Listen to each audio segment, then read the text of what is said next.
Berry, Memphis, Tennessee, Baton Rouge, Louisiana, Minneapolis, Minnesota, Boston, Massachusetts, Seattle, Washington, Salt Lake City, Utah, Cincinnati, Ohio, San Diego, California, Pittsburgh, Pennsylvania, and Kansas, Missouri, home of the three-time NFL Super Bowl champion Kansas City Chiefs. We're going to launch with the Blue Light Team Conference for October the 25th, 2025. Name is our approach host and creator along with Elder Allen Scott Bowen. And how you doing today, Scott? I am too blessed to be distressed, my friend.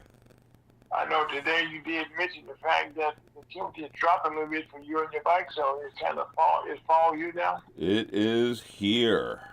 I have to wear the jacket now. It's getting chillier. My ride is a little bit cooler. So. Well, okay. Well, not only your ride cool, Scott, it's cool all over the place.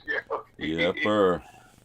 You know, Scott, we were talking over that couple of days here. You know, and one of the things years ago, we just went through what we would call the Indian summer. Mm-hmm. But this year they didn't call it that. Because we had some very hot weather for quite a long period of time. Well, it probably would offend somebody if we called it Indian summer. Right. Yeah. Oh. Right. You know, sometimes the word that you say. But anyway, we're broadcasting with you right now, and Chucky Bug will join us shortly, and we're broadcasting live on Ferguson USA, HotTalkRadio.com. on YouTube, Facebook, and Twitch. We're broadcasting from beautiful Woodson Terrace in St. Louis City and Orland, Missouri. But most of all, we want to thank you. You know, just think about this. For the last 15 years, Lawson, Missouri, Black Team of Commerce has been a part of your weekend every Saturday from 1 to 3. Every Saturday from 1 to 3 since 2015. God, that's a nice 10 years. Yep, we've been doing it for a long time now.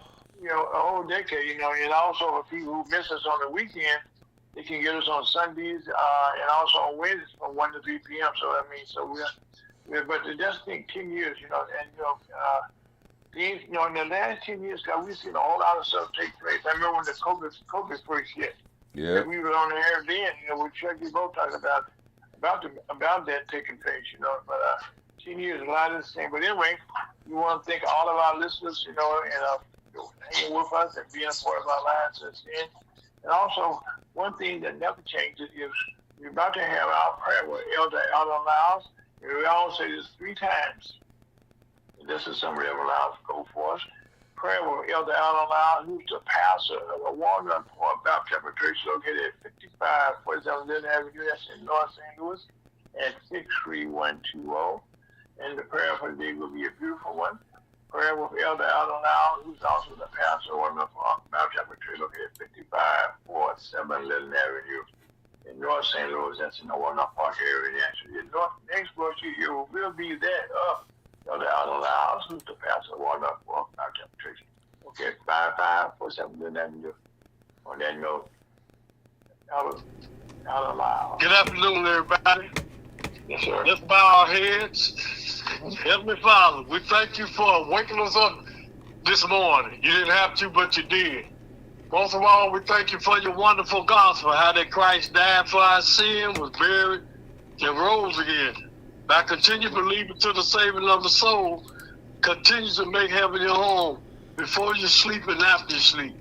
Heavenly Father, we ask you bless the sick all over the universe. Because everybody needs prayer, Heavenly Father.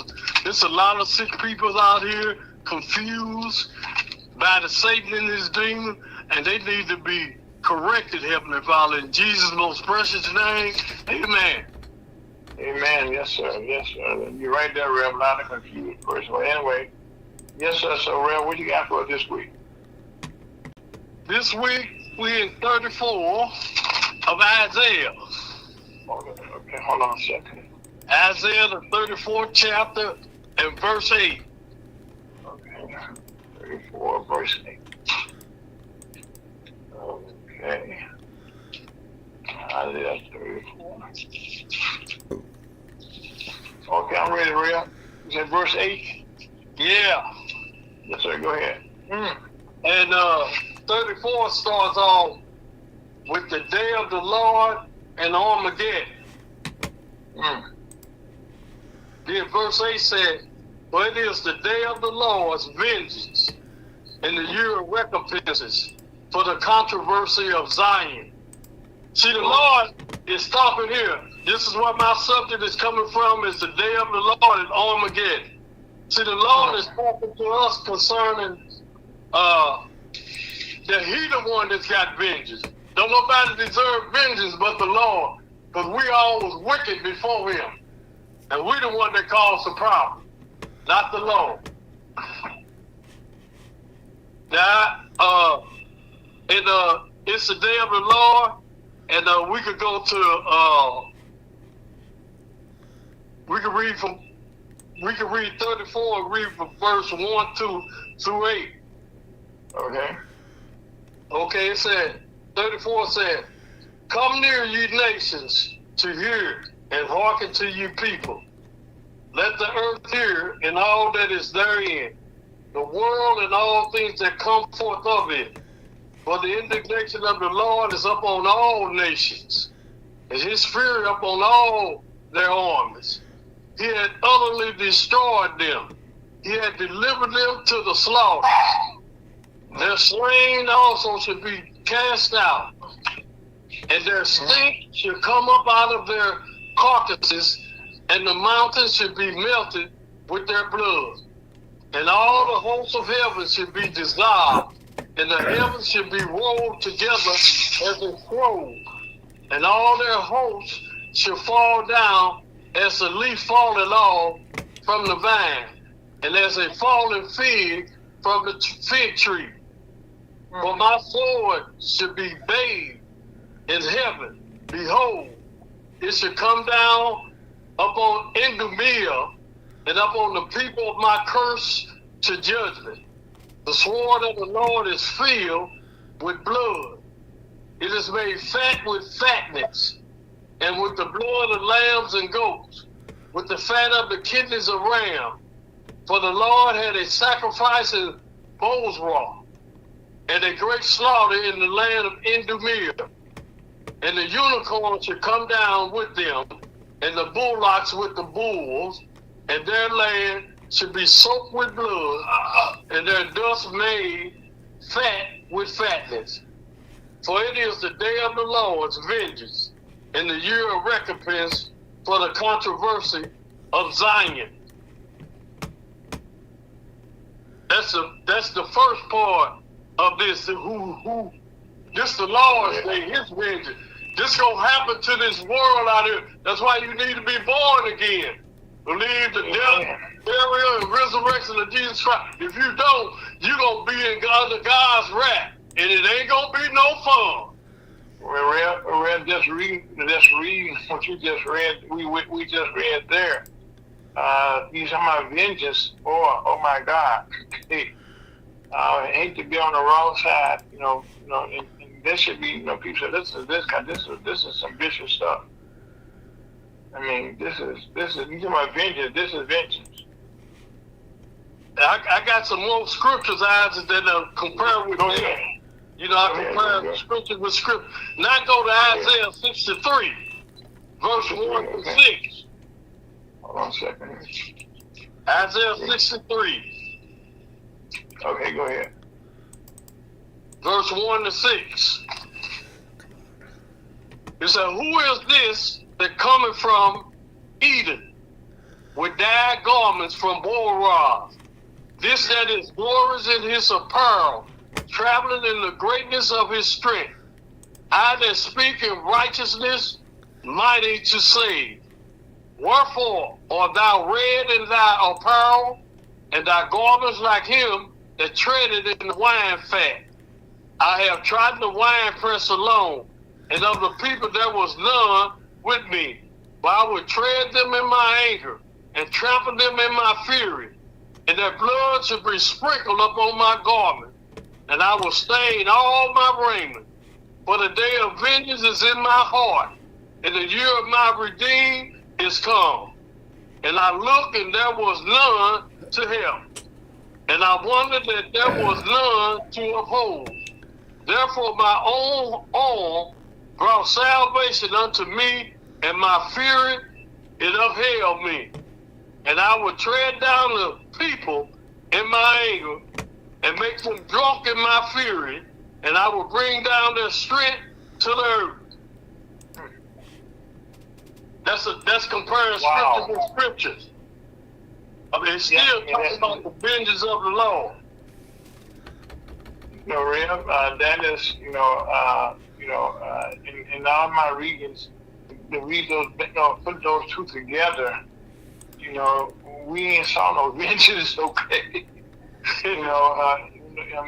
Really, if that doesn't get one's attention about want to be saved, either trying to seek out help, because this help here, this what we just read here is actually getting down to the nitty-gritty about how explaining about how bad things can be.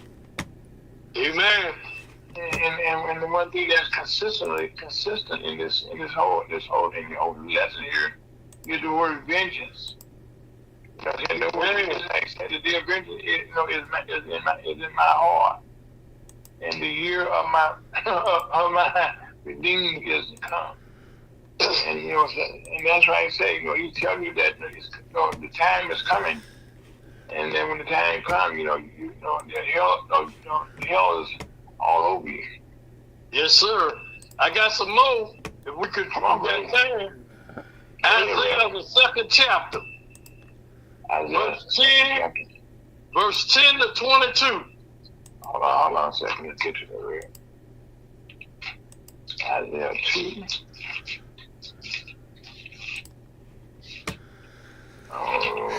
Go ahead. And verse 10 says, enter into the rock, and hide thee in the dust, for fear of the Lord, and for the glory of his majesty. The lofty looks of man should be humble, and the haughtiness of men should be bowed down, and the Lord alone should be exalted in that day. For the day of the Lords of hosts should be upon everyone that is proud and lofty, and upon everyone that is lifted up, and he should be brought low. And upon all the cedars of Lebanon that are high and lifted up, and upon all the oaks of Bashan, and upon all the high mountains, and upon all the hills that are lifted up, and upon every high tower, and upon every fenced wall, and upon all the ships of Tarshish, and upon all pleasant pitches, and the loftiness of man should be bowed down, and the haughtiness of men should be made low, and the Lord alone should be exalted in that day. And the idols he should utterly abolish, and they should go into the holes of the rocks, and into the caves of the earth, for fear of the Lord, and for the glory of his majesty, when he is arise to shake terribly the earth. In that day, a man should cast his idol of silver and his idol of gold, which they made each one for himself to worship, to the moles and to the bats, to go in the clefts of the rock, and into the tops of the ragged rocks, for fear of the Lord, and for the glory of his majesty, when he arises to shake terribly the earth. Cease ye from man, whose breath is in his nostrils, for wherein he to be accounted of. Rev, that sounds so much like what's going on right before you came back. You heard you talking about what's going on in Israel with all of this, with the fighting, they can call it a fight, the war that's going on over there, where they've been in these caves, where they've been in, matter of fact, where they've been, this whole war is just telling us, okay, this could be anywhere in the world. Amen. Not just then, and we are blessed that it's not in our country. Amen. Like these bombs that they're dropping in Israel, and the bombs they're dropping over in Ukraine, in Russia. These are wars that have been being fought in foreign lands. If you're not aware, okay, one of the things that President Joe Biden is actually doing keeping the war away from our being on our shores, being on our nation, being our kids, our people here. And I cannot imagine what's going on right now in Israel, in Iran with all these missiles.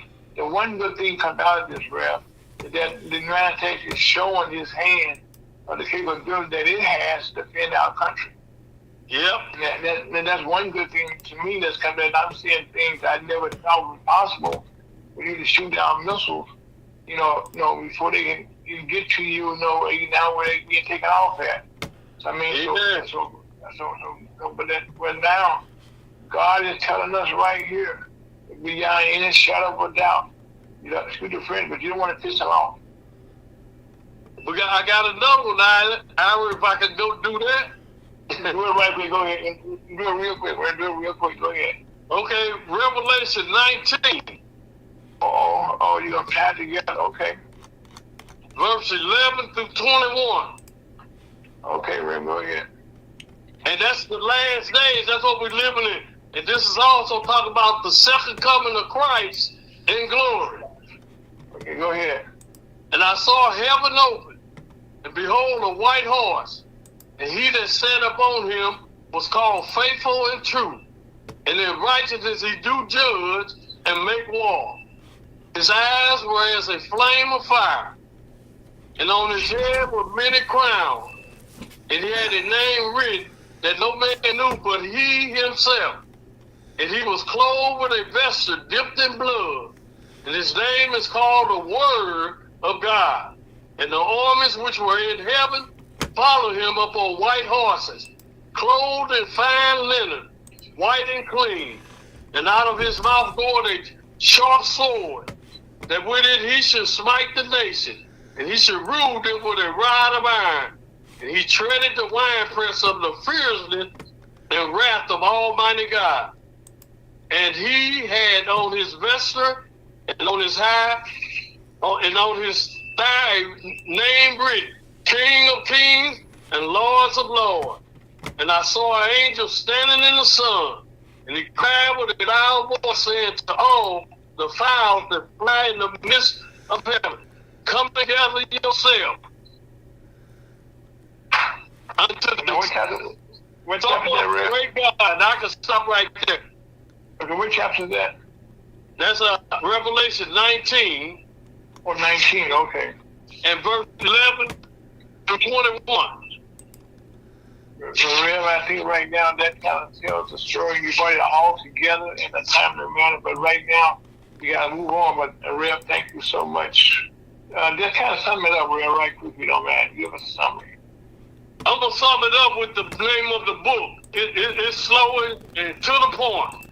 It's the book of Isaiah the prophet. Isaiah's name is infinite, Savior, able, invincible, authority in heaven. The prophet, person, resurrection, obedience, power, holy, everlasting, and true. May the Lord have a blessing to the reader and hearer of his word.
with the Missouri Chamber of Commerce on a beautiful, beautiful, beautiful Saturday afternoon. We're kind of chilly, as we talked about before. I think fall has arrived, no doubt about it. But one of the things that we have to remind you, we're now entering day 25 of the federal government shutdown, and that's with no end in sight. President Trump, first of all, the House is not in session. There's no conversations. The Senate is also out. So right now, no one's talking, and President Trump has just headed to a summit, an Asian summit right now. So there'll be nothing going on over the weekend. But we'll see what happens next week. Okay, and also the government, the Senate rejected doing partisan bills to pay federal workers during the government shutdown. Now, what happened? This means federal workers are missing their first paycheck this weekend. That means for the first time, air patrols will miss their first check on Tuesday. But right now, the majority of the workers are missing their first paycheck. And also during this time period, the House and the Senate, they all being paid. And so that's and so we say all federal workers are not being paid. Some are not being paid. Well, the House and the senators are being paid, as well as people in the White House, not much. So, but also something that's going to be a hard hit for a lot of people. Payments for federal food and heating assistance, they're could run out soon, along with some Head Start programs, preschool programs. And in some cases, certain states have money set aside just in case, so they can assist these programs with like especially the program for the kids going into schools.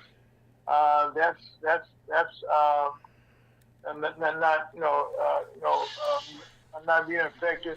But one thing here in St. Louis, there is being affected. As people know, back on May 16th, we had a tornado that went through here in St. Louis. It kind of destroyed a lot of North St. Louis, which is where the black community lives out there.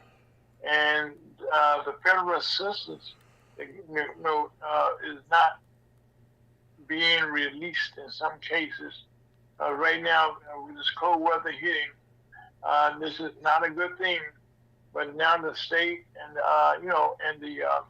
federal government, the money is not actually coming out. The assistance is not taking place. And we got some money this past week from President Trump releases some funds. Some will be thankful for that. But one of the things I have to talk about here is that St. Louis Urban League is doing a great job for helping the tornado victims right now. That's a good job. They've been out there with different programs.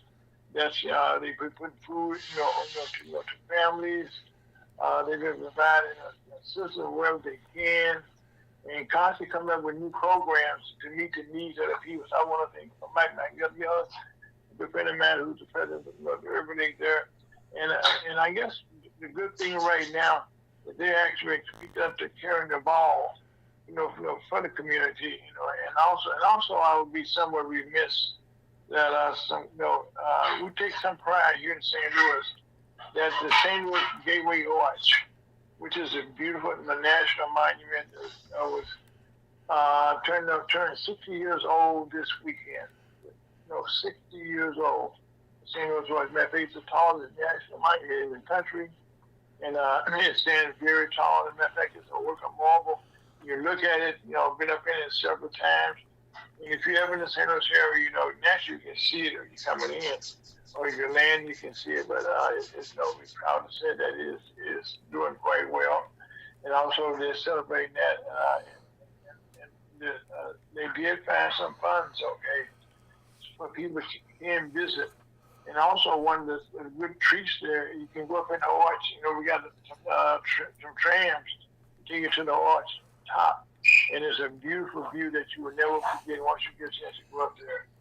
And also, that's on the good news list. And also on the good news list right now, the Social Security benefits In fact, we have a cost of living increase coming up of 2.8%. Now, that is some good news for people on Social Security, and it does mean there will be an increase in checks come next year, and all Social Security checks. So that's 2.8% increase in the Social Security benefits, and and this might affect millions of retired and also disabled recipients to get this cost of living hike for you.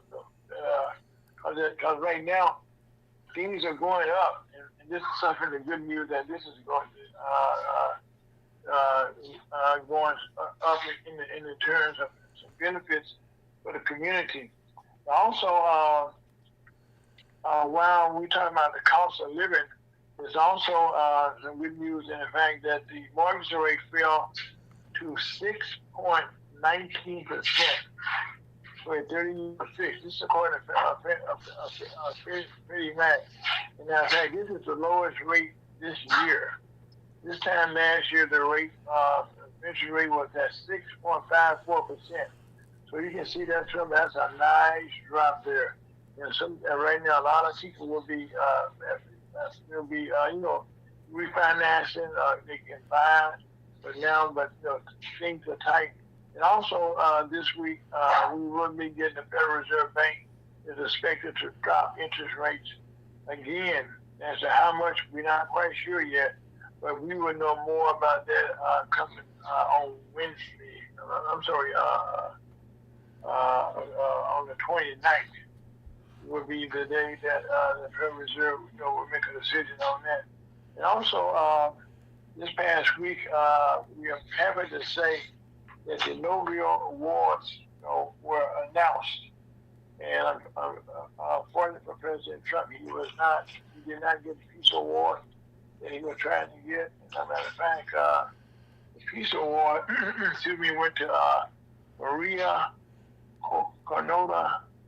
I don't want to misspell her name. McAdoo. That's MACHADO.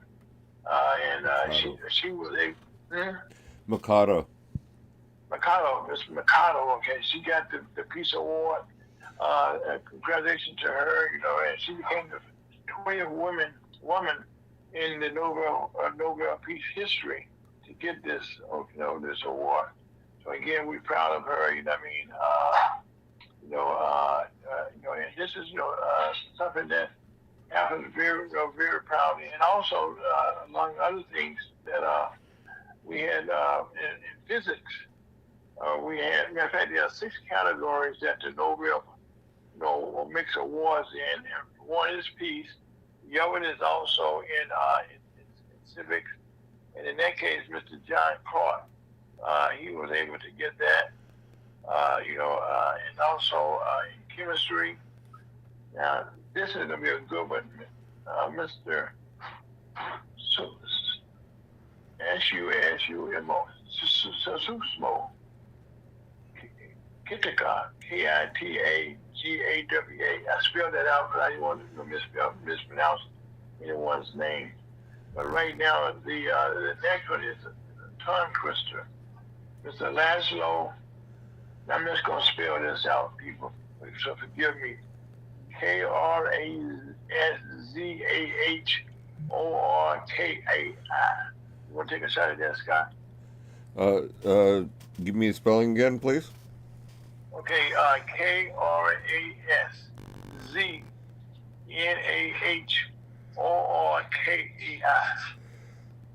Krasnahorkai. I'm having trouble with it too. Well, anyway, he got his award in literature. He's very proud of that. He's 73 years old. He's written more than 20 books. And that's, we're proud of him to get that award, okay? And also, in medicine, this is, Mary E. Brunkow, Brunkow, not Cough. That's it, everyone, Scott. That sounds close.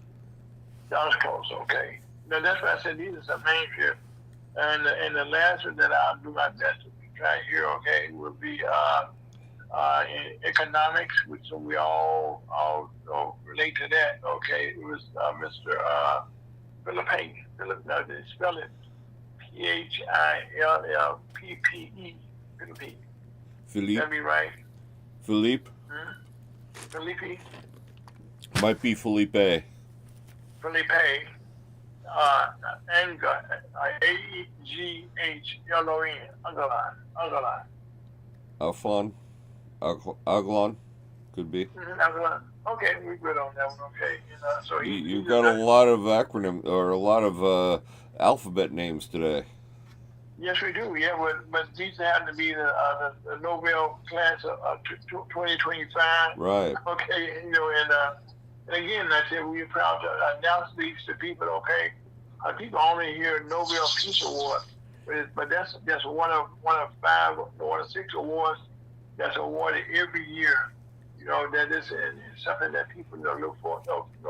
It's an honor to get this award, and we proud to let those people aware of that. And also, right now, something that's going on in our country that people can all relate to right now, how inflation rates continue. And I'm saying, tariffs continue to go up. A raise in prices less than many economists had expected. So this is a little bit higher than was anticipated. And also to add to that, on the tariffs, okay, just over the week, this last part of the week, President Trump in talk with Canada over tariffs ads, that were being ran, in Ontario, in the province there. They had some quotes from former President Ronald Reagan that were kind of misconstrued, but they did take those down. But have said that President Trump did in talks with Canada for tariffs.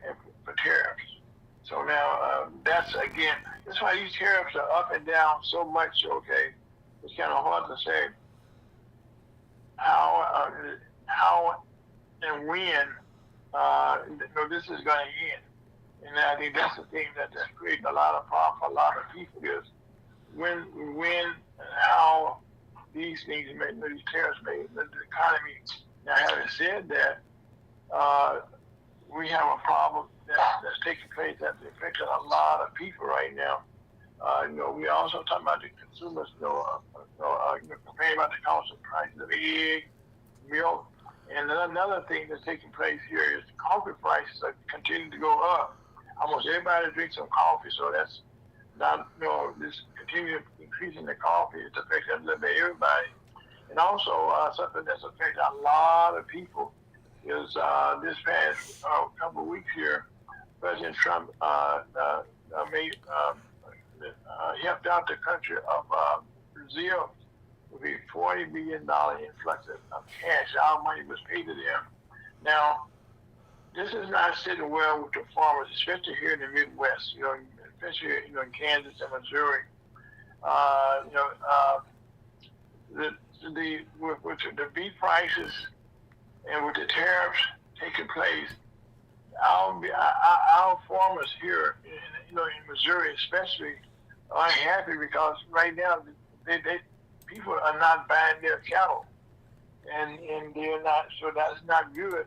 And now President Trump wants to bring in cattle, or bring in beef from Brazil, to supplement that. And so that's not going too well with a lot of the ranchers.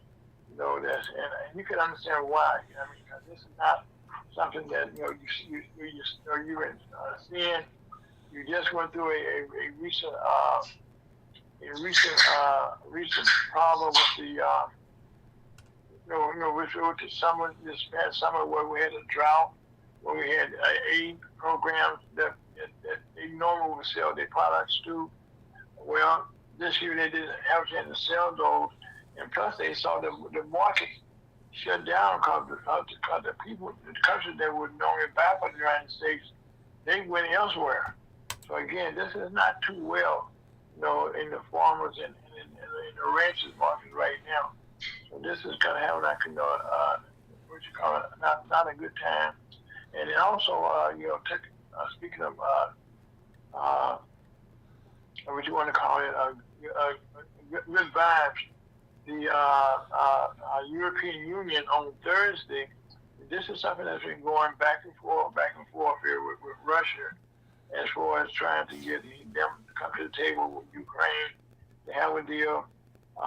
President Trump canceled a meeting that he's going to have with Mr. Putin, and now the European Union on Thursday eat more economic sanctions on Russia. And this is added to the United States. Matter of fact, President Trump also with some new primitive measures the previous day against the oil industry. Now, this did not sit well with President Putin, who called the Washington's move an unfriendly act that could backfire by raising global oil prices. Right now, the price of oil is somewhat down right now, but right now, President Trump is going to a meeting now that may affect that in the coming week. And also, the American and European sanctions are part of a broad effort to choke off the revenues and supplies that fuel Moscow's invasion of Ukraine, depending on Putin negotiating into the war. And right now, I will say that there are some talks now. Today that started some talks that the Russians are now having conversations which they previously had not had. And so now the meeting that was canceled by President Trump is now back on. And so when it's going to take place, we're not quite sure yet. But that is back in the works. So conversation will be continuing there. And that's always good. As long as you can continue to have some conversation, it is always good. And also, another thing that's taking place here with the ICE situation, and with different cities having the people, the ICE agents come to town, and it kind of causing disruption in a lot of cities. Like in Chicago, things are kind of sort of get out of hand, where you have some incidents where people kind of bagging. Matter of fact, they had a truck. It's not good what's going on with the ICE agents. And one of the things that they've been told now is they need to turn on their body cameras. And this would kind of help show some of the actions they're taking, which a lot of it's been deemed illegal. Matter of fact, a recent federal ruling extended a 2022 consent decree which limits ICE warrantless arrests in the Midwest at least until February 2nd, 2026. So right now, they have been arresting people without warrants. One of the things, if you arrest a person, you have a warrant, or telling you why this person is being arrested. And then also they have to have a day in court. Well, that has not been taking place. So now this decree, which actually was handed down back in 2022. So a lot of things that ICE has been doing has not been condoned legally. And also, when I'm speaking about ICE right now, they also have the problem of recruiting new agents. As a matter of fact, it's been reported that a lot of agents, are overweight and they're not even passing all the criteria, the background checks. And to be a federal employee, you got to go through a whole lot of background checks, to make sure that you're qualified to have that job. And right now, we find out now that a lot of the agents, agents to be, I should say, who are qualified for the job. And like anything right now, recruiting for jobs is kind of difficult, to say the least. There's a lot of big companies are finding it hard to recruit, and a lot of them shutting down. As a matter of fact, one of the things somebody shutting down, this to me is kind of huge. Target's gonna cut. Listen to this guy. Target's about to cut 1,800 corporate positions. Now these are the money people that Target make the big money, not the one you see at the cash register, but the ones that's in the corporate offices. And so that's going to be, a big hit to them right there. And also, speaking of big hits, another thing that's taking place is continuing going on here in St. Louis. Matter of fact, the Boeing and International Machines, their aerospace workers, they are going into their 82nd day of a strike. And now, hopefully, this coming tomorrow morning. Matter of fact, they will be voting. I said the workers will be voting again on some increases that have been put on the table by Boeing. So now this strike has slowed down. The assembly line. Now you go 82 days. That's a long time. But right now, you're seeing how they're going to take place. And hopefully it works out pretty good. And also, while we're here in Missouri, this is something that's really big here. There's a couple of things that are taking place right now in Missouri, like Texas, some other states. Our legislators have taken upon themselves to redraw the districts, congressional districts here in Missouri. Previously, we had two Democrats, who had seats, one in Kansas City and one here in St. Louis, Missouri. Well, one of the seats in the district was the 5th district, which was represented by Emmanuel Cleaver from Kansas City.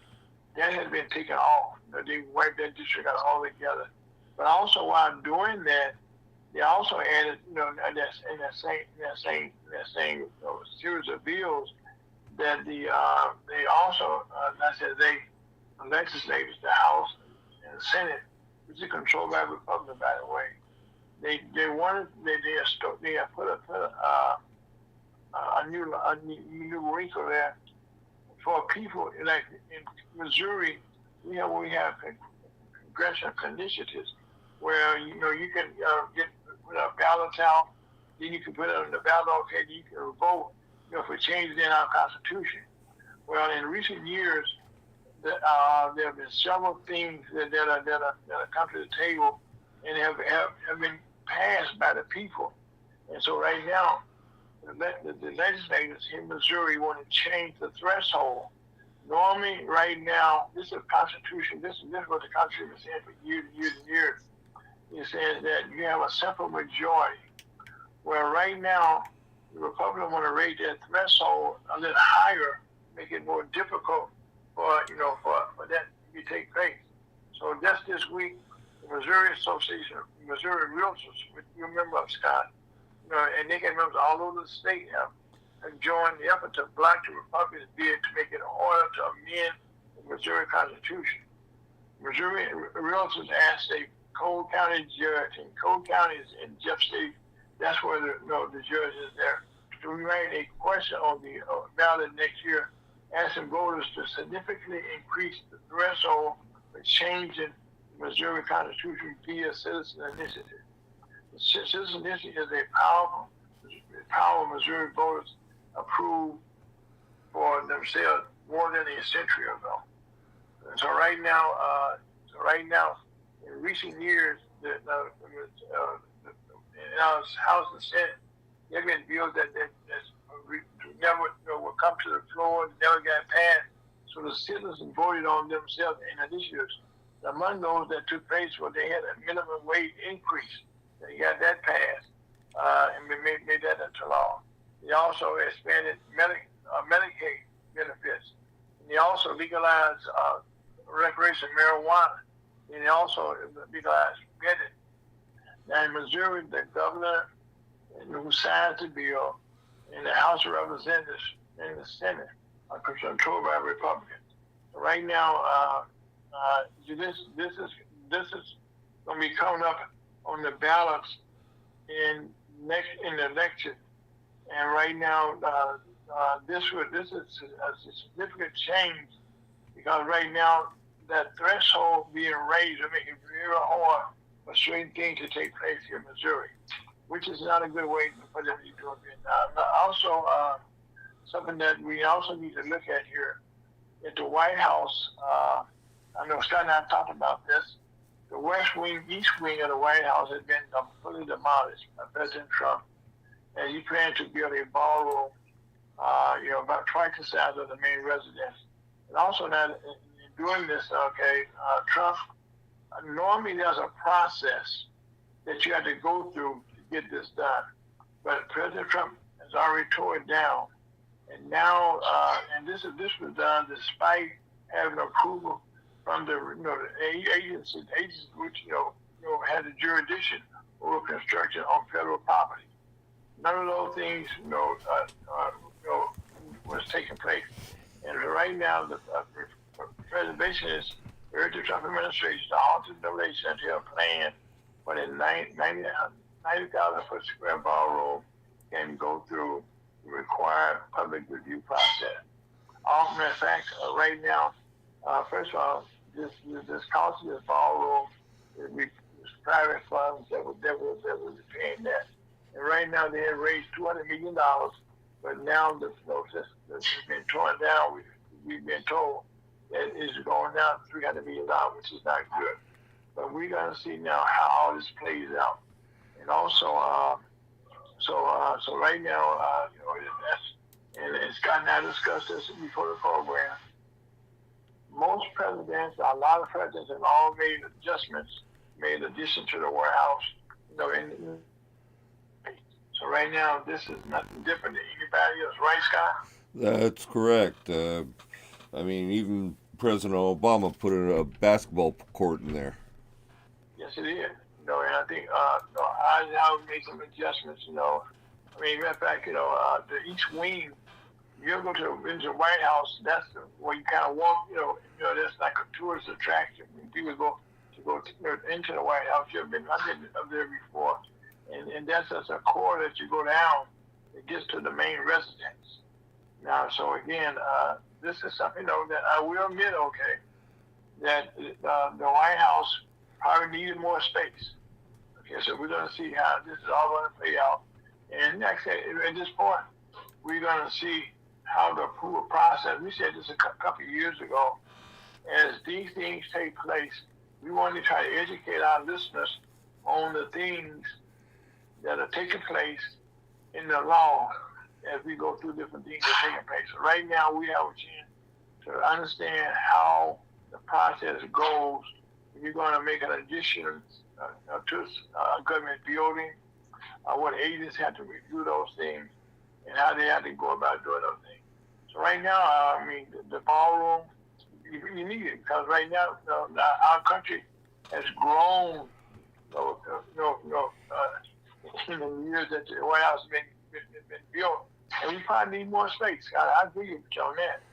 Okay, but my mother office is not what you do, how you do what you do.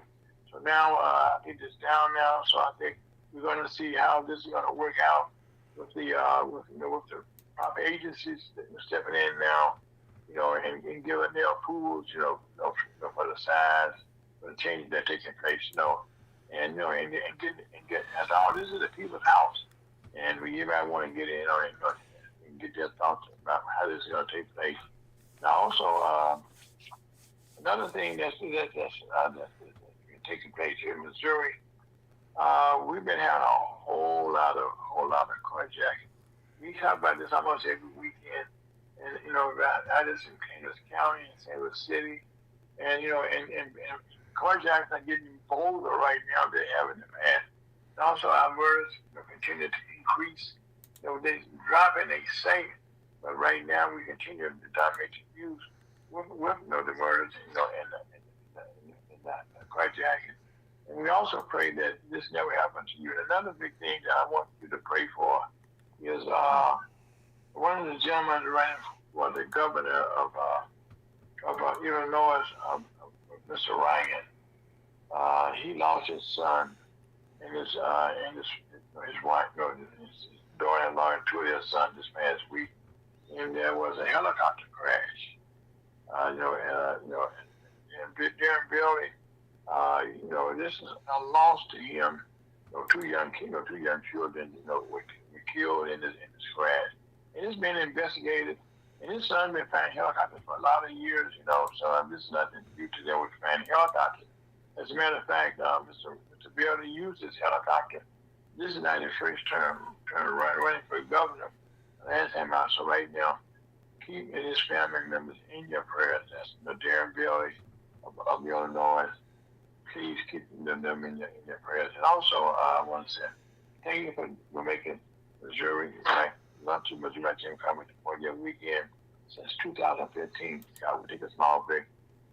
On Ferguson, you're the hot topic doctor. Take it out here.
to lunch with the Missouri Chamber of Commerce on a beautiful, beautiful Saturday afternoon. We're so happy to have as our guest today. Matter of fact, hello, Coffee. How you doing? Hello. Coffee. So Yes, how you sir. doing? Yes, sir. I'm well, thank you. I'm sorry, I was driving in the rain. I'm great, thank you. Okay, well, Scott just told me that the rain is almost here, so right now we the rain is. In fact, let people know that a weather report, rain is now hit St. Louis. Okay. Yes. Now also, Coffee, Dr. Coffee, Dr. Carla Coffee, right? First of all, we want to thank you for taking the time, even in the rain, to be on our program. Now, are you safe right now? To talk on air.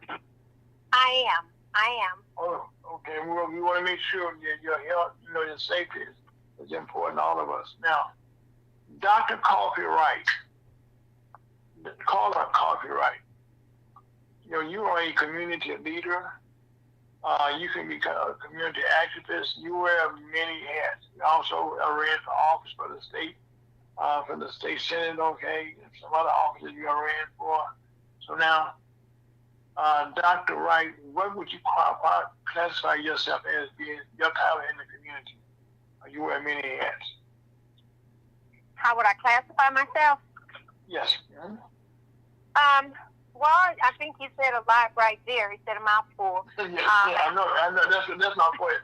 It's a mouthful because, matter of fact, and I would say that when she ran for the state senate, for the United States Senate, okay, which is a compliment to you. You did pretty good in that race. Thank you. Yeah, actually, we did do fairly well. We came in second place in the primary on the Democratic ballot. Mm-hmm. I mean, first place is better, but right. Well, we let them know they were challenged. That's for sure. Yes. We had and by the way, y'all about to say, and very well with little money because you ran against a millionaire, by the way. Absolutely, we ran against millionaires. They had millions of dollars, and others had hundreds of thousands, and we had less than $5,000, but we still challenged them. And that speaks for itself, Dr. Wright, that you can run in a race, and make a difference, okay, with less than $50,000 budget. Thank you. And that proves, matter of fact, that money does not always win. When you can come in second place against a millionaire. We come out of the Bush family in Missouri, and how the Bush family is well known around the world.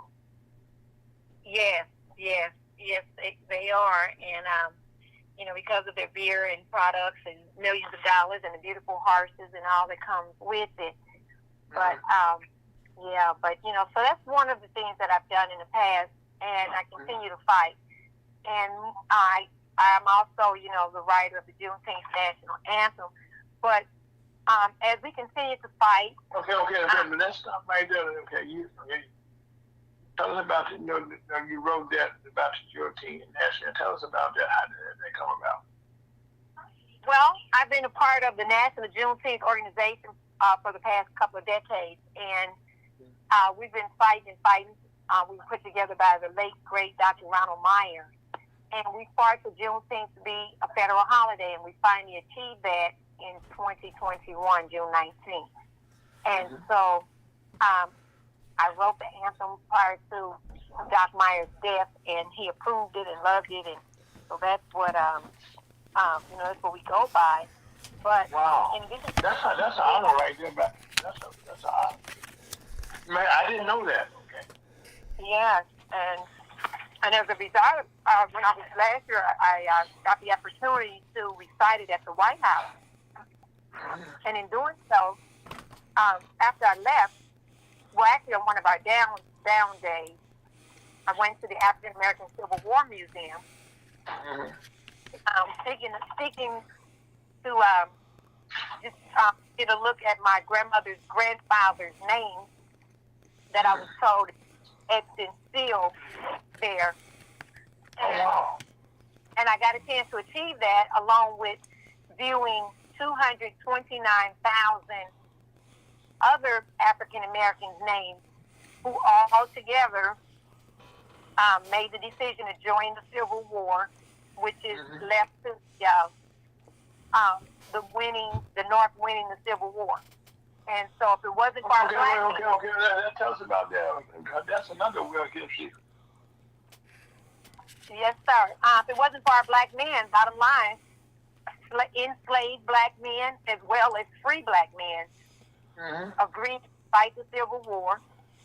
And as a result of that, because the North was losing, and black men couldn't go in the military, you couldn't go in the army back then in the 1800s. And so Abraham Lincoln decided, after pressure from Harriet Tubman, Sojourner Truth, Frederick Douglass, Delaney, all of them pressured him to let the colored folks in.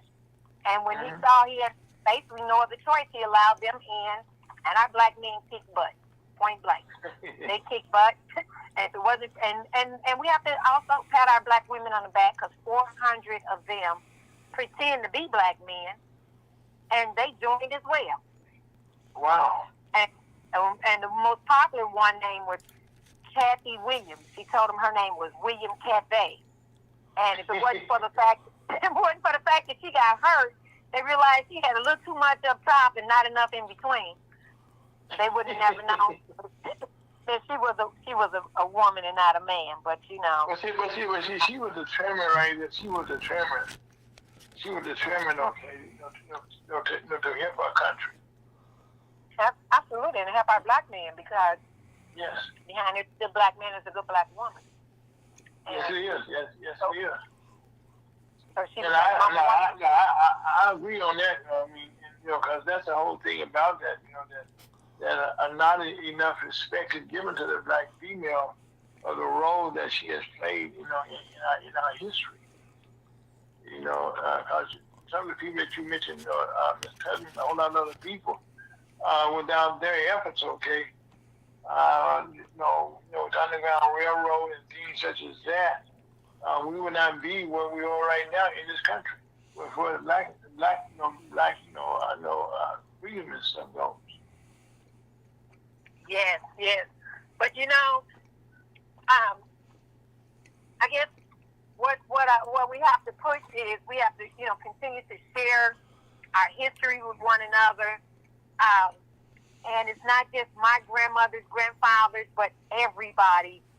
229,000 black men names on that wall, and so if it wasn't I'm 60.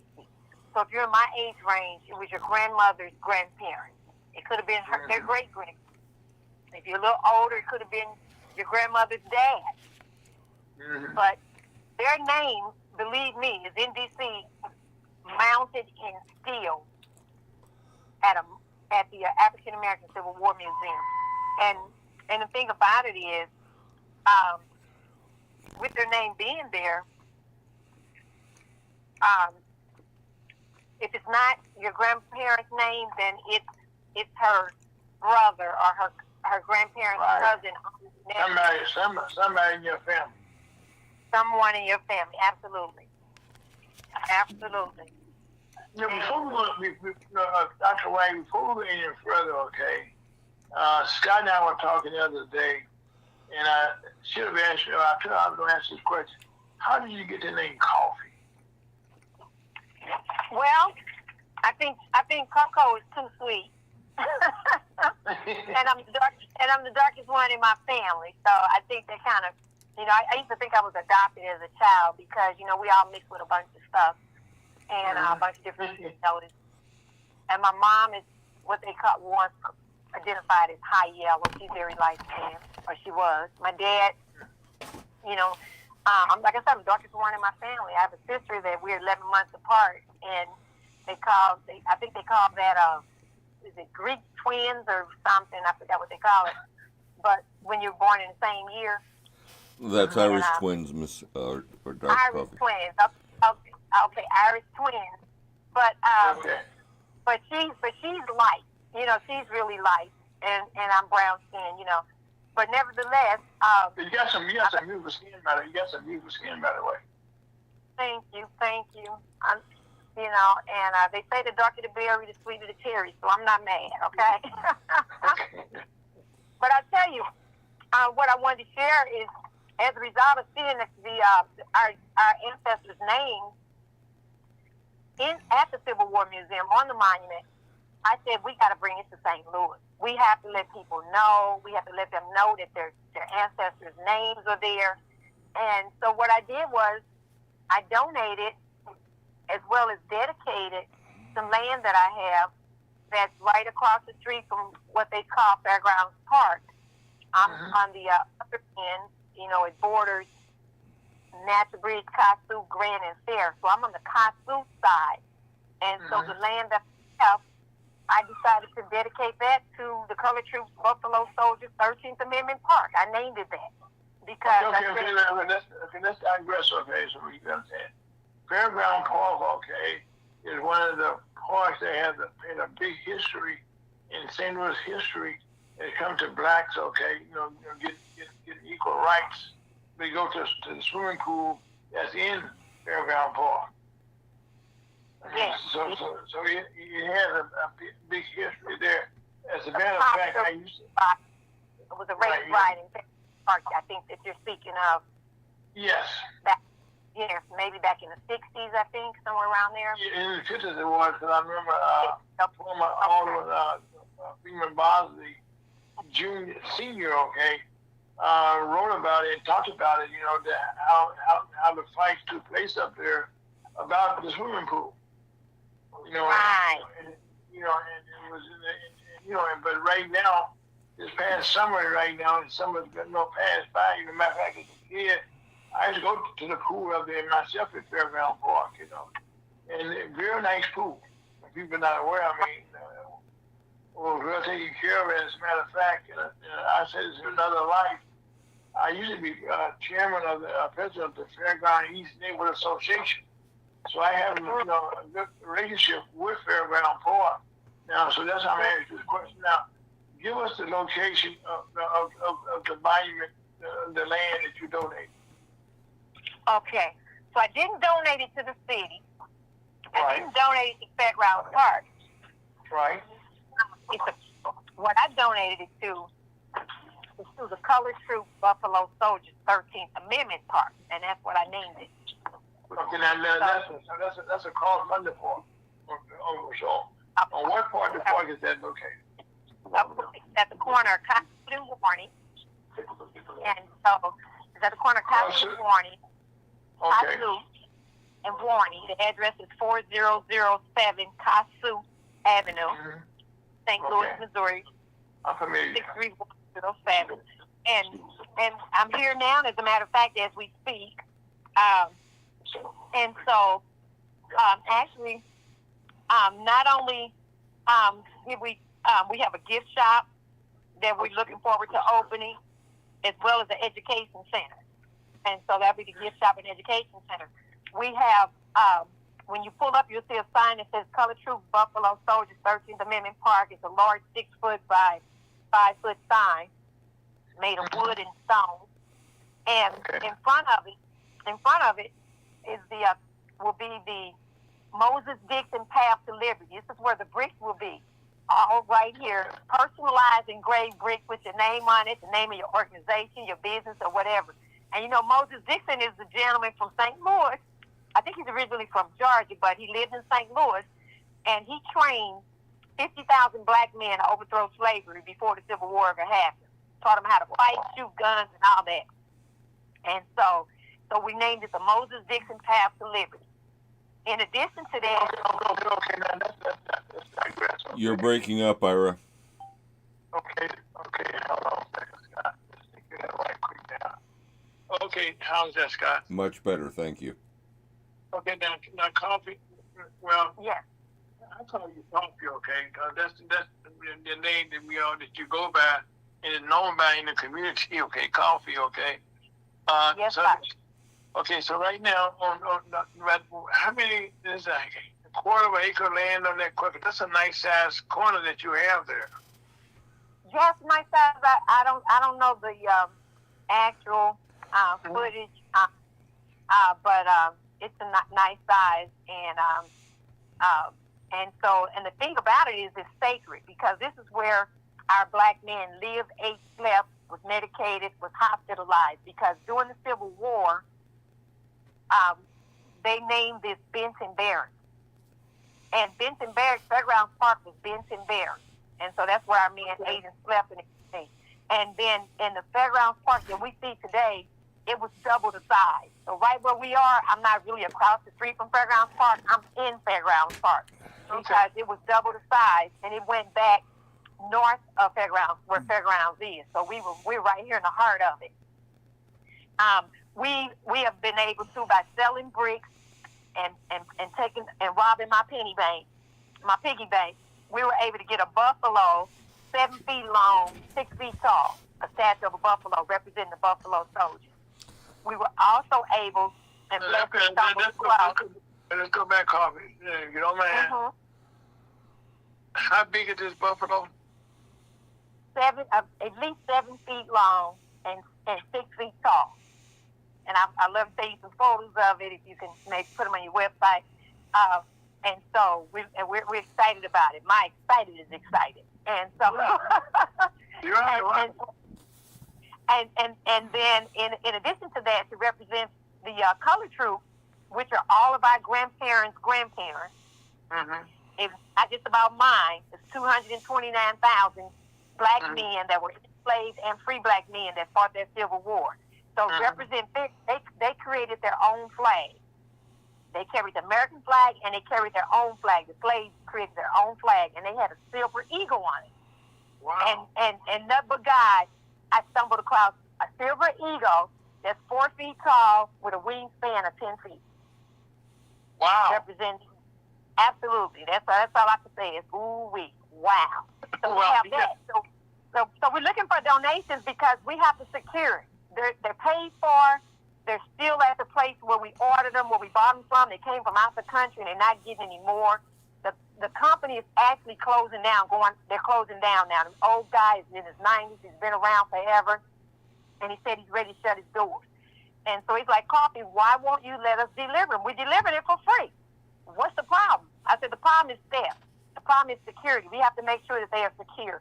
So we need support. We need people to help us, be able to secure this. I met a brother today, came out to the park. He's a welder. And so he said he's on board. He's going to help with the welding and help make sure that, he promised to do that. And so I'm holding him to his word. And but not only that, we got to buy the material, and we got to get it in the ground. We're going to have to rent some heavy equipment, machinery to lift that in the air. We need fencing. It was a little late for this interview. I was at a fencing place. Let me ask you a question, Coffee. As we talking, and my mind is working here. I'm not something like you. Okay, my mind is always working. Have you talked to the coalition of black trade unions about getting their help? Because they have some unions, okay, that may be able to help you out, with the equipment that you're trying to get done. That'd be great. No, I haven't spoke to them. So and now that this gentleman told me what we need, maybe I can connect him with them as well. So because I don't even know what equipment we need, Right. Fine, but yeah, that would be great. I'll definitely give them a call. As a matter of fact, okay. As a matter of fact, I know my plate is full, okay, but I would kind of start helping you, okay. The chamber will, and that's okay, as much as we possibly can, because you have done so much with this park that you created here, and this, as a matter of fact, and it's growing. I kind of envision that you having a building of some sort for you to house all this.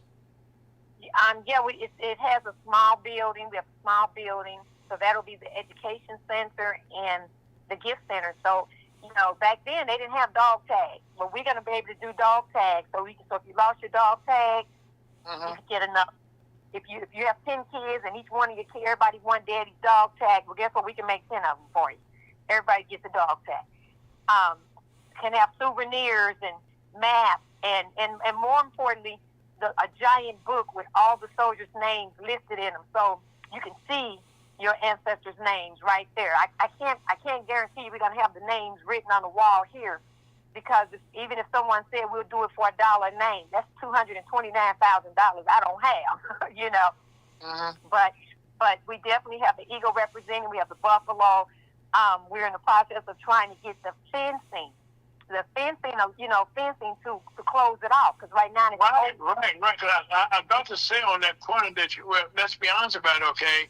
Crime in that area is kind of, it's a high crime area. It is, but we're not gonna let that deprive us from having beautiful things and acknowledging our ancestors, and rewarding ourselves. You know, so people have told me I wouldn't do it if I was you. They ain't gonna do nothing, but still, we're gonna we have cameras already, and we're gonna get more. You know, we have cameras, and like I said, but the thing is that we're gonna secure it the best we can with stone blocks and a fence. You know, and so we're not making it easy for anyone to come and take it. We also have picnic benches. We have 6 picnic benches with the table, and we're looking for artists to draw or paint murals on there. Not only of Harriet Tubman and Frederick Douglass, the colored troops, the Buffalo Soldiers, but also some modern day people that has been doing some things, some modern day leadership, and the politicians, Thurgood Marshall, and different people. So. And so you can sponsor a picnic table for $500, and a plaque will go on there, screwed down at the top with your name on it, and the information that you want, whether it's your favorite quote or a memorial to a lost loved one or your parents, whatever. A plaque go on there. You know, we can do it the same way the white folks do it. Just simple as that. Let's call it what it is. You know, acknowledge ourselves for each other. If it works okay, you might as well duplicate it. You know. If it ain't broke, don't fix it, right? Right, there you go. Yeah, right, yeah. With the flag post. As a matter of fact, Coffee, one of the things that you have going is your BRIC program. Tell us about that. Yeah, the BRIC program is, like I said, you can get an 8x8 brick, which is a double brick, and that would hold 62 different characters on it, and that's $250. At the History Museum, they're $1,300. But here, we're able to get it for $250 if the brick company is working with us. Personalize whatever you want on it. Or you can get a regular size brick for just $150, and you get 42 spaces. And they're all going to go down here, like I said, in front of here. It's called the Moses Dixon Path to Liberty. And we have... the bricklayer's going to lay them down really nice and neat where it really look professional and everything. You know, first I was going to be the one to lay them down and was going to do the best I can. But I found somebody that said, "Copy now, I'll take care of that." And so but we need this stuff done ASAP. You know, we're not waiting till next year. This has to be done. The weather's breaking. We want to get it done before it get cold. You know, ground get too cold. And yesterday I was out here. I planted 11 trees.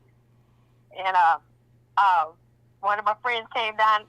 He came down and helped me, and we got it done. We planted 11 trees. We planted them, and they're only about 4 or 5 feet tall. But by the spring, I'm hoping they'll be up. You know, it's about 7, 8 feet. And then behind the trees, there's a house on the other side. So what we'd like to do is get a mural about 12 feet in the air, and it'll go back 180 foot. So we need somebody to help with that. Anybody listening, maybe a carpenter or something, if you can be so kind to help us and get a mural up here. You know, I don't know what it should be made out of. Made out of wood or what, but a 12-foot mural, and that the mural goes, you know, start at the front of the park and go all the way back 180 feet, and then have a painting, paintings of our historians and our leaders. You know, and so flag posts. We got 5. We need 5 different flags. We definitely got to have the Color Troops flag. We have to have the Buffalo Soldiers flag. We need the Juneteenth flag. We're going to have to go with the American flag, because even though some people are against it, hey, our heroes and our veterans, they fought under the American flag. Oh yes, they fought and died under that flag. That's right. So we got to go with that. But last but not least, the red, black, and green flag. Got to go with Marcus Garvey Pan-African flag. Because, you know, that flag came out of, back in the days before we had that, they had a popular song said, everybody got a flag but the coon. Ain't that crazy? You can Google it. Big time song. And Marcus Garvey said, you know what? They right. So we're going to get our own flag. And he came up with the red, black, and green flag. So we asking people. Well, you know something, Carla? People are not aware of that history that you just told, okay, about the coming about of the flag. Yes, that's the history. They can Google it. Information is available right there in your hand, on your phone, family. We all pretty much all have one.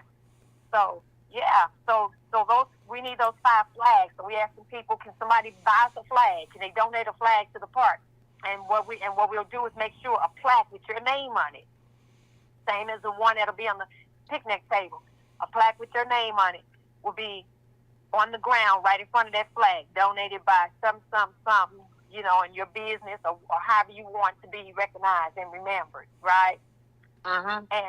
And that's what we're looking at. And so we refuse to take any government money. We don't want a dime of their money. Trump is not shutting us down. He's doing it across the whole country. You can see that poured out Harriet Tubman out of this museum, telling them what they can talk about and what they can't, what they can have, what they can't. And they're going for it. They're going for the sucker punch because he who has the gold makes the rules. But his gold is no good here. He have no rules here. You know, this is representing us, patting our ancestors on the back, and continue forward, educating our children. And then it's giving everybody the opportunity to be a part of it. Not just come and ooh, but claim your stake. Put your name down here somewhere on a brick, picnic bench, on a flagpole. Put your name down here somewhere, be a part of it. And our modern day veterans, you know, we can sit back and watch them on TV and say, look at the veterans doing this. Or if a war break out, the veterans got to go fight. But we ain't the ones putting up our due. You know, I've never been in the military. I'm not fighting. My dad was in. My brothers were in. My uncles. But it was not me physically fighting. You know, we try to take care and hold it down on this end. But I don't want to be in the military. I don't want to go in the military, and I don't want to be a part of that. But I appreciate the ones that have and that's willing to stand up. You know, so we have to always salute our veterans, and that's what this is about. Whether it's male or female, our black veterans who we built this country. Our ancestors built this country. You know, and we deserve better than this. This is just all I can contribute at this point. You know, so I eat, sleep, and drink this. I literally sleep 3 no more than 4 hours a day. Everything is about getting this project done.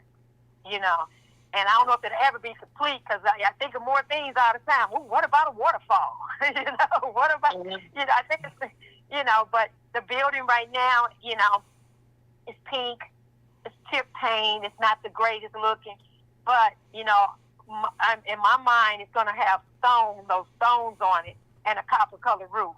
That's the plan, to have it look, you know, how the buildings look back in that day. Or, you know, so that's the plan. And but here I am standing in the rain out in front of this building, and I'm, you know, we're pecking away. That's all I can say. We're pecking away. We don't miss a day without, you know, trying to do something to improve it or get that much closer, you know. And people are popping up. People buying bricks from all over. You'll see. We got people in. How you doing, neighbor? We have people in Vegas, California, D.C., Kansas City, Texas, Bill from Baltimore, as you know. Different people have purchased bricks. So everybody's putting their claim to fame, you know, and making, you know, tying it in. Yesterday, I can say it photos. Yesterday, people from Cuba, go on my Facebook. People from Cuba came, and it was awesome. They came in because Zaki had, you know, Zaki Baruti, he brought in the people from Cuba, diplomatics. And so they came over here to see the park yesterday. And, okay, Carla, do me a small favor here. Let's talk about what happened with Zaki this week, okay? That was nice I looked at some of the video that you put online about that. Oh man, it was awesome. I mean, they came to tell us about the relationships the United States have with Cuba and what's going on, and you know how they're blocking us from going to Cuba. You can't go to Cuba as a tourist. I've been to Cuba. They showed us nothing but love. I'm looking forward to going back. I mean, you know, Cuba's only like 90 minutes from Florida, you know, Right. and I think, you know, we all need to go there. But they taught me something else yesterday. I went to all the symposiums that he put on, and then we took him to the museum, the Griot Museum, and he just tried to show him as much as possible. Went to the Cahokia Mounds and prayed and just introduced him to a lot of people. But one thing they before they left, they said they were talking about the Civil War with Zacchaeus. And they were saying how black men after the Civil War went to Cuba. A lot of them went to Cuba, got married in Cuba, and never came back. And Zacchaeus said, well, coffee is opening up the Color Truth Buffalo Soldiers Park. She said, no way. She couldn't believe it. She insisted they must see it before they hopped on the plane. So Zacchaeus called me.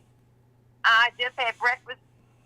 I was out by the airport having breakfast, went to an unplanned meeting, and he said, could I come over there? I said, absolutely. I zoomed down there right quick, and we talked. I gave them a little tour. We took some photos, and I ended up giving them a 5-foot banner that I had that we stood up and was holding in front of the sign. And they liked it so much, I said, you can keep it.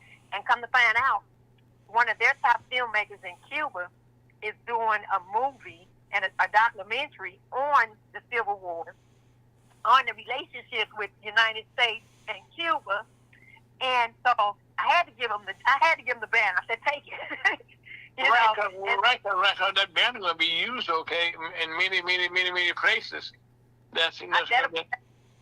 Right. That would be awesome. That would be awesome. You know, I gave it up. I have one. I have another one. I only had 2, and so I still have one. So we both have originals, but I let them have it. As a matter of fact, theirs is larger than mine. I gave them the biggest one. Some candid, the Bible tells you, it is more blessed to give than to receive. Okay, well, I gave it to them, and it's the making of it. You know, it's showing, it's got the buy 3 get 1 free special, and it's QR code and all that information on it. But it was giving them so much information at the last minute because at the events we never did talk about it. And I guess had Zaki been thinking, he could have had me briefly talk about it. They could elaborate on it as well, but we didn't talk about it. So, but anyway, I did. Well, the fact, okay, that you gave them that much information, and man, just think about this, okay, and that'll probably be on display in Cuba right now, and to get a whole lot more, more recognition down there. Yes. That's gonna travel further than just in their cloud somewhere. That's giving them something to talk about to let people know that what's happening down here, And so I told them, they said they would love to. They're gonna get in contact with her because they was asking, could she speak at our grand opening? Absolutely. Bring her down. Welcome aboard. Let her speak. If she come to the United States, she sure can come and speak. Turn the mic over in a minute. I want everybody to speak. They have something to. We have reenactors from D.C. that's coming in. We have historians, Dr. Ed Bailey right here, Johnson Lancaster right here. Both of those are, historians and know all about the Civil War. Oh, yeah, Mr. Lancaster is a hell of a historian, okay? Oh, man, that's my dirty buddy right there. That's my big brother. I know he's a campaign manager. I know you guys travel the state together. Absolutely. I mean, we slept in cars. We slept in parking Quick Trip and a Walmart. I mean, that's my dirty buddy. And and so Lancaster's working on this project with me. We work, and so so we, by him being a journalist from Howard University, and he was also a journalist for the White House. He got to make sure facts are facts. So he makes sure that we are doing everything, crossing our T's, dotting our I's, even writing. Oh yes, and also he wrote for the newspaper over on the east side also. He did. He told me. Yeah, he worked for so many different newspapers. He worked for American. The Bell, I forgot the one on the east side. The name of it, Bell Ridge or something. I forgot. The Belleville. Okay, yeah. So yeah, shout out to him. Tom, you talking about him being a journalist, okay? When he was in high school, I think he went to CBC. At that time, this is a story, this is a true story here. At that time, I was a general manager of a radio station. The first, when I was the youngest black general manager in the country at that time of a radio station. And Mr. Lancaster came down and interviewed me for the school newspaper back then. And, wow. And right. That's why I say he and I met way back then. And one of my best friends, Mr. Sam Kennedy, the late Sam Kennedy, and also his son Terry Kennedy, who were both aldermen. Okay. Mr. Kennedy was one of my mentors. Wow. Sam Kennedy was, when he was on the board of aldermen. And Mr. Kennedy also was a union leader also. And I'm also, at that time I was also a member of the Teamsters, my own self. Wow. My mom was a member of Teamsters. We used to, when we go to camp, summer camp, we went to Teamsters camp out Peabody. Yeah. Right. In Peabody, we had matter of fact, the summer camp down there had the horses, had the golf course, the lakes down there, and it was a beautiful. Matter of fact, I went down there, took my kids down there back in the North days, and just went down on the weekends just to go down there to get away. And that was also part of Local 688. Okay, was the local, okay? And matter of fact, I was fortunate enough in those days to be to represent the Local 688 in several conventions around the country. They would send me to. Wow. Yeah, wow. Yeah. My mom was a member of Teamsters a long time. Yeah, and so we grew up going to summer camp out there. Yeah. But see, Coffee, that's the thing about you, okay? You have no problem knocking on people's doors and saying, I need your help. And you're finding that people want to help you. Because we were discussing, Scott and I was this morning, I think it was, Scott, about the title that we was going to use for you to be on the program today. And I said I couldn't just call you an activist, okay? Because you're much more than an activist, okay? You are a true leader in our community. You see a problem, and to me, when you see a problem, okay, you don't talk about it, okay. You go figure out how to resolve the issue, how to make a difference, and you have continuously done that. Thank you so much. Thank you. I appreciate it. I watch you. We have a lot of friends that we have, like Mama Veronica and people like that. And all those people like that. Especially like Terry Kennedy. Okay, he and I have very close over the years. Because he came to me after when he took over the board of aldermen. Okay. And I worked with him when he was on the board of aldermen, in the communication division. That we were there, and I worked there in the division, and helped Terry, get things done that allowed a lot of blacks to participate, in communication in the city of St. Louis. As a matter of fact, a lot of the black people who became worked for the Cardinals, worked for the Blues. The football corners back in the days, and also for the Rams, and they were able to get their training through double helix in those days. How to train, to use a camera, how to do lighting and stuff such as that, and that training led them to be able to go down to the Cardinals, to different baseball teams, either football teams, and get good paying jobs for a lot of years. And Alderman Kennedy, and I worked together, to make sure. Because in those days, W. Helix told us, told me personally, Mr. Polk, we can't find no black folks. We put an ad in the American newspaper, and we can't find no black folks. Well, I said, I like you, okay? I said, no problem. So I got busy. I went to City Hall, went around the community, and let it be known that they could get free training, and how to use cameras, how to be, a cameraman, how to be a writer, how to do lights and stuff like that. And that program was very successful. Thanks to Alderman Kennedy making sure that they open their doors up to the black community. Wow, that's I appreciate all of that, and we just can't wait for other people to do things for us. No, you gotta do it yourself. We have to do it ourselves. I've never been a person to say, if I thought it should be a candy store on our block, I never said they should have a candy store. They should put a candy store. No, we are they. But I mean, if we think it should be a candy store, then we do it. We are they. Who we waiting on?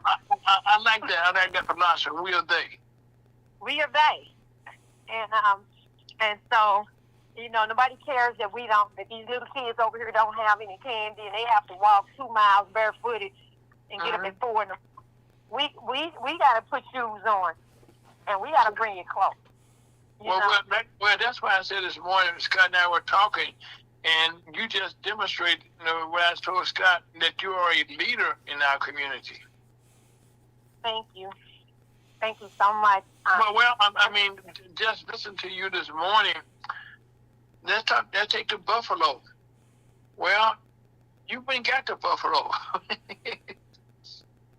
And you found a buffalo first of all, okay, and then you pay for the buffalo. And I know some people that work with the Buffalo Soldiers, up out in Kansas. That a friend of mine is very instrumental working with them up there. Matter of fact, I think I tried to work with them, Wayne Hubbard. Matter of fact, he's works closely with the museum they have there, and I think he'd be very happy to hear what you're doing here in St. Louis. As a matter of fact, we should probably try to make that connection, okay, with you and them out in Kansas. They would be happy to hear what you're doing. Oh, that'd be great. I love to share it. Love for everybody to be a part of it. This is not just a St. Louis thing. This is a national. It's right. It's right. It's international. Okay, and that's what I said. Matter of fact, you got me committed now to doing more stuff than I had planned. But guess what? No problem. Okay, I'm like you, and I've been making a little small list here while we've been talking about some things that I can do. Okay. Through the chamber, to help you, enhance what you're doing, and make a difference, okay, in the community with your projects. So what you're doing there, Coffee, you're changing. It's a generation change that you're doing there on that corner. In fact, you're making a difference. Well, as you probably know, right behind where you are on Warren and Kasuth there's some land behind there, a place called Sherman Place. All right. That place is right behind you there. Are you familiar with that? I didn't hear your phone went out. I'm sorry. What'd you say? Okay, right behind where your park is, when you're located at there, right? If you go over 1 block, there's a circle there, okay, called Sherman. Where it's. Oh yeah, Sherman Place, yes sir. Mhm. Okay, well right now, okay, your back side of you, okay, opens up until that, and that's a well-kept secret there, about that land there that they have there. And I think right now, you probably should reach out to the alderman there, Mr. Aldridge. It's alderman for that area. Remember, Mr. Wright. is he still alderman for that area now? What about the alderman? And you should reach out to the alderman there in that community there, and get him involved. Yeah, I hear you. Well, I don't know what we will. When we think we need them, at this point, I don't know what they can do. We need money, Right. And so I don't know what they can do. We don't want their money. So Okay. so it's kind of limited.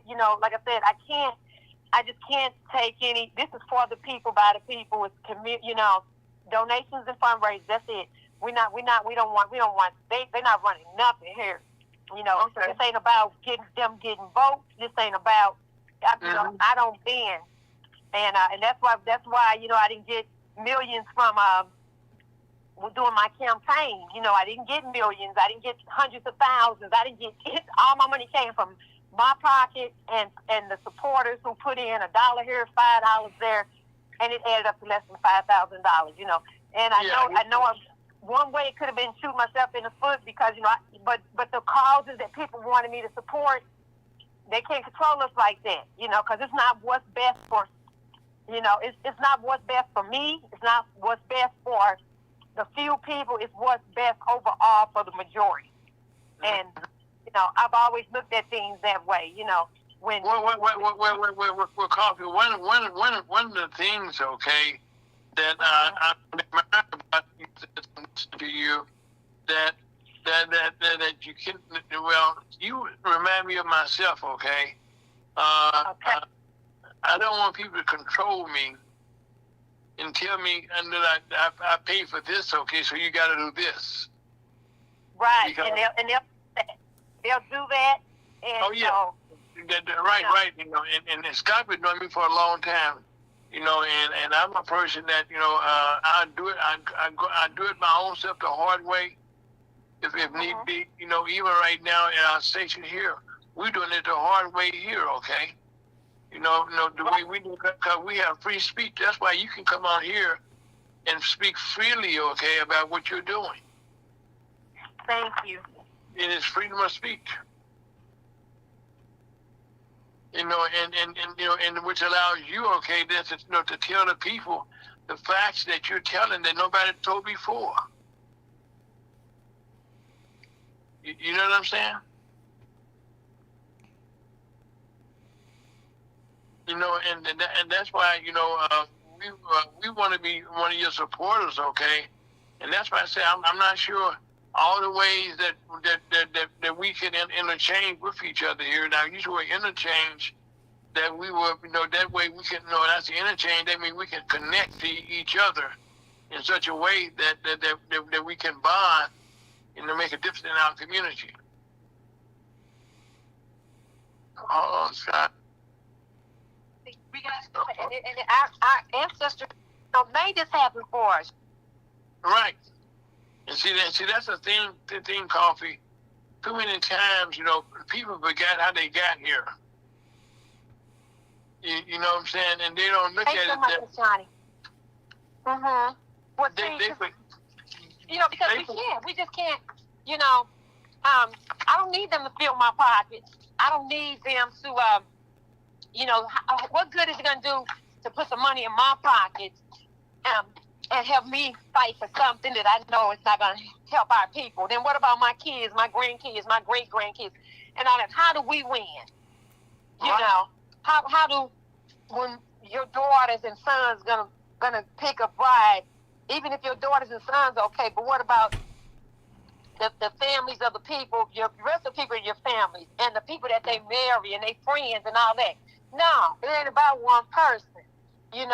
It's about what's best overall for everyone. And so, I don't need that. Oh, you will be on TV. Let me tell you something. I'm a filmmaker. I can be on TV anytime I want to. I can make movies and star myself. Okay? That don't ooh, I me.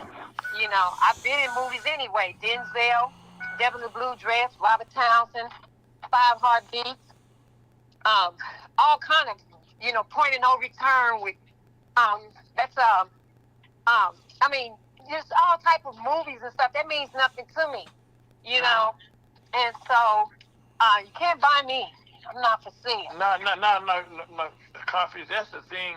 Again, I said we're talking this morning, okay, about how to use, your title, and I feel so justified, that you are a leader, a true leader, I should say. That the young black women should be proud to emanate, to duplicate what you're doing, and say, hey, she's a true black woman. Thank you. I mean, because really, you're not asking for handouts. You're asking for a hand to help you. Thank you. I mean, that's a big difference. Okay, that hand that's when somebody come with you, roll up their sleeves and start helping you. That makes a lot of difference. Thank you. It really does. We really need the support because okay. Now that's what we need to do here is give out some numbers, okay, so people can get in contact with you and make some donations here. So give us some numbers so people can contact you. It's been scrolling on the bottom there, yeah. Ira. Oh, okay. I'm here. I'm sorry, can you hear me? Okay, yeah, I said what we want you to do now. Scott had to write on the screen, okay, about how to get in contact.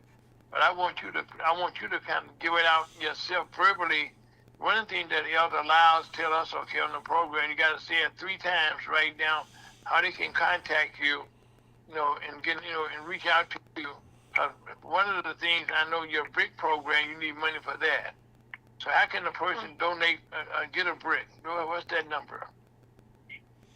They can contact me 24/7 at area code 314-769-6067. That's one time. Yeah. There you go. Go ahead. I'm Dr. Coffee Wright. Call me anytime. 314-769-6067. At 314-769-6067. And call me, get your brick, personalized brick with your name on it. Like I said, your family names, a lost loved one, a message in a bottle, whatever you want to put. As long as it fit on the brick, you're welcome to get it there. And you'll be a permanent part of the Colored Troops Buffalo Soldiers 13th Amendment Park. And let's remember that 13th Amendment is the one that was ratified December the 6th to say that slavery has to be abolished in the United States. Never again can it ever happen in the United States. And so even during slavery, when this was America, it wasn't the United States. And so when Lincoln made it the United States because of the war, the trajectory of the war being worn, and it couldn't have happened without our black men. Mm-hmm. And so that's what it is. Colored Troops, Buffalo Soldiers, 13th Amendment Park. I'm asking that everyone Google it. I know it's a mouthful, but Google it. Put it in your Google. Okay. Tell them right now 3 times, okay, how they can Google it. You just go to your cell phone. Okay. Talk it in. You can speak it in, or you can type it in. Colored, like they used to call us colored folks. Colored Troops, Buffalo Soldiers, 13th Amendment Park. And if you Google that, you'll see 8 different media sources that came out to our groundbreaking. You'll see Fox did a beautiful coverage, had the shovels and all. We were out here in a lightning storm. As a matter of fact, they said, Coffee, we know you're definitely not going to do it today. It's a lightning storm. But will you be rescheduling for tomorrow or next week, or is it just not going to happen? I said, let me tell you something. If I'm the only one there without an umbrella, I will be there. Okay? I will be there and without even an umbrella. It's going to happen today.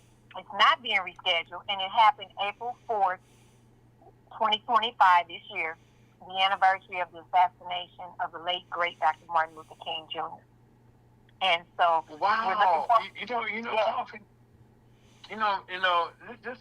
this is so symbolic. Okay, many years ago, again in another life. Okay, I headed up a group called Martin Luther King Memorial Festival Committee, and what we did in those days, we had a parade that started in Forest Park and Lindell and Union.